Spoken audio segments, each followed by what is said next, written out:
Did Bob make you go to John and Mary Ellen's last night? I was shocked. She served blue corn tortillas. It's so dated.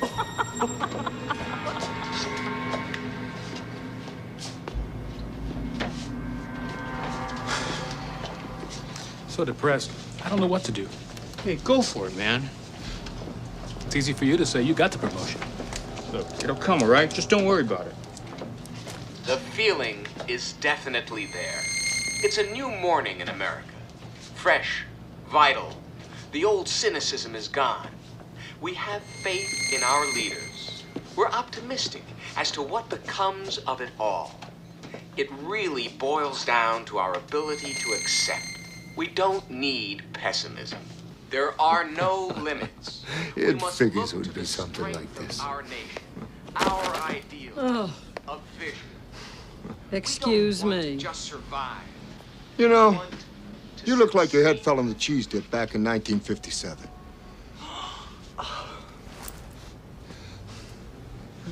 You're okay. This one, real fucking ugly. You see, I take these glasses off, she looks like a regular person, doesn't she, huh? Put them back on, formaldehyde face. That's what we got. That's enough out of you. You get out or I call the cops. Call the cops? You know what you need? You need a Brazilian plastic surgeon. I've got one that can see.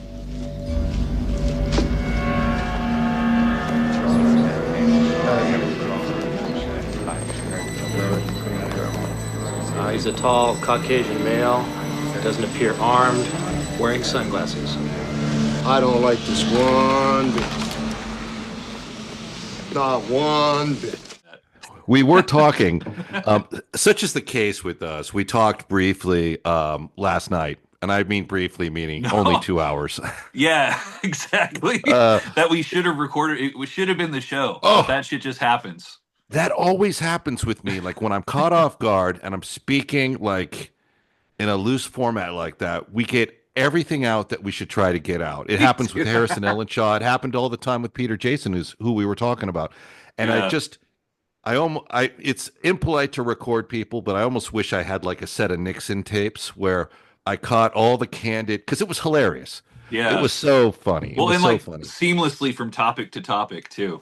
Yeah. I mean, the main thing and the highlight of the conversation for me was you had photos from the Orpheum Theater when you saw John Carpenter perform one of his concerts. Yeah. Peter Jason in what looked like this, Amadeus style VIP balcony, shaking everyone's hands with like a glass of wine, which was Peter at his finest. That was the guy all the time.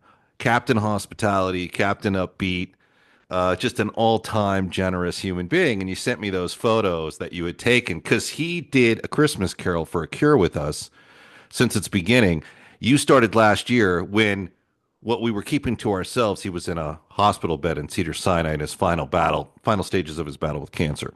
Right. And nothing about this is easy. We're about, what I would say, 2 weeks removed from getting the news that just fucking rocked all of us. But what was fun about the conversation last night is we had a chance to have all these laughs, remembering who he was and what he had given everyone as like an actor,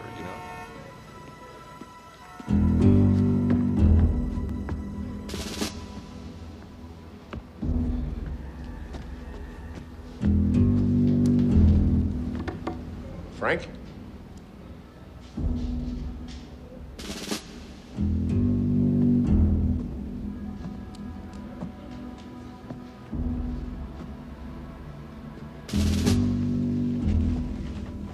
There's a meeting tonight.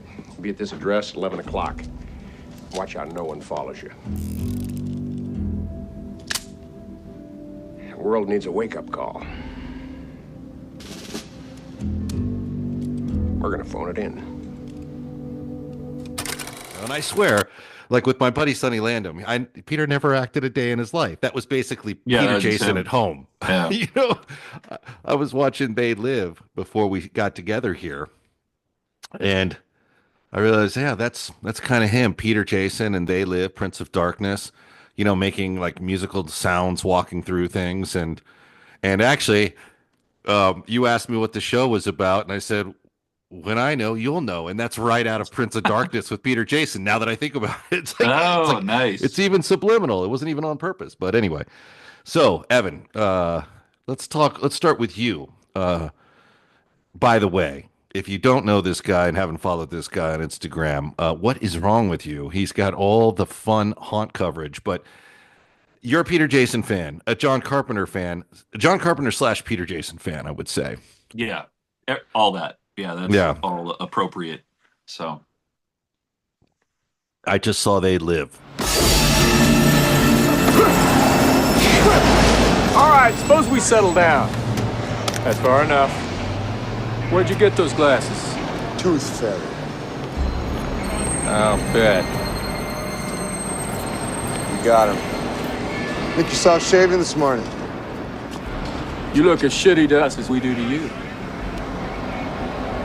Impossible. It would be easier if we don't have to splatter your brains. Just take it easy.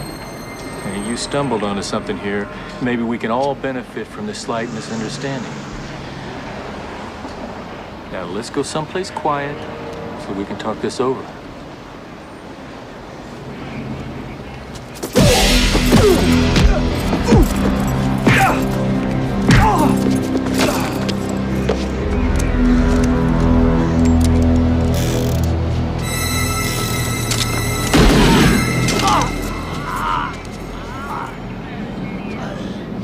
So you bastards die just like we do.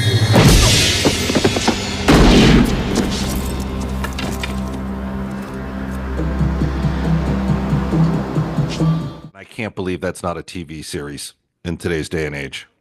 Oh, yeah.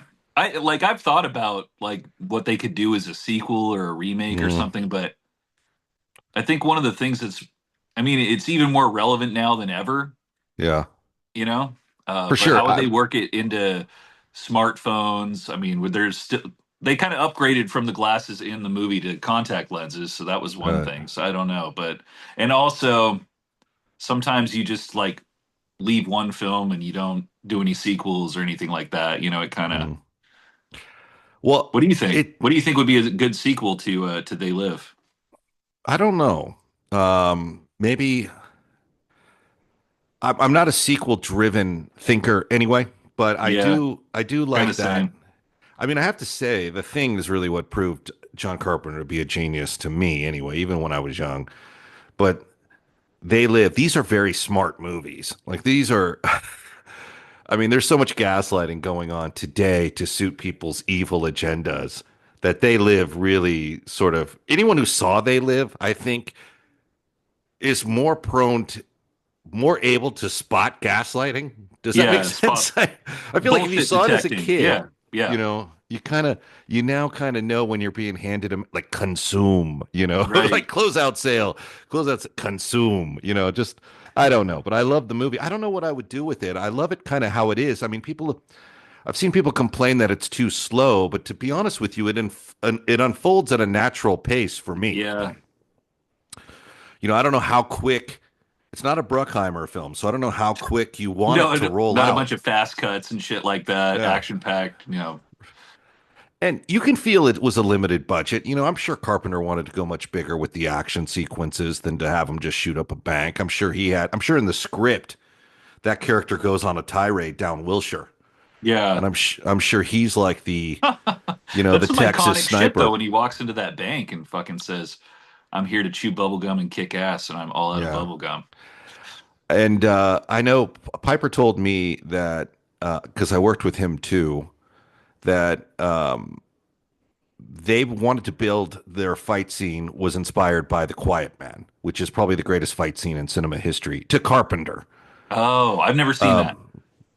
Yeah, and they wanted to kind of model their fight scene after it, which is a smart play because, you know, their budget's probably limited, but you have an expert in Piper who can probably coordinate it. They shot it over 2 days, so they probably said, look, if we extend the fight scene, we extend our action tempo. We've got the guy. That's an inexpensive way to do it. So they let him have at it. But he always described Keith David, who's done A Christmas Carol, not to be confused with David Keith. I can't believe these two guys. I can't believe one of these guys hasn't dropped a middle initial in their title yet. But um, Yeah. Keith David, brilliant actor that he is, Platoon, The Thing, got the part in The Thing after Mosley turned it down because he got Magnum PI. But Roddy Piper described David as a dancer in a complimentary way, like meaning he was very graceful and not a fighter, and he had stage combat experience. He wasn't going to hurt the other actor, and Roddy was used to.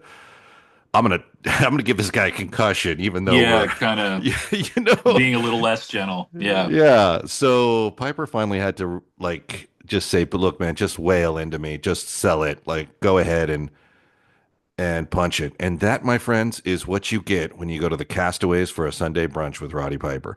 You get all the insights. But he also said something very interesting about Carpenter during the filming. He said, Carpenter said, "You can ask me any questions you want until the cameras roll.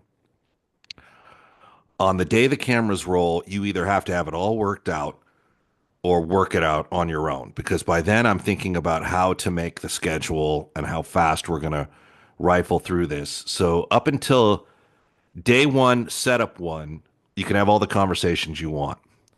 And once we go, then we go hard." But I actually love, we weren't really supposed to talk They Live. We talked a little bit about it last night. There's always, there's never a bad time to talk about They Live. It's always appropriate. It's always room for that. Same with The Thing. Any John Carpenter film, Yeah, and he employed Peter so much. Yeah. And I will say you've met John. Yeah, like a couple times I think. I'm trying to. Yeah. You've gone to the musical shows and you've seen him at signings and you've supported his work. We all have. We've all invested in his work to some degree. And I will say that with Peter spent Christmases with John Carpenter, just Peter's wife, Eileen, and John and Sandy King. But man, Carpenter loved him.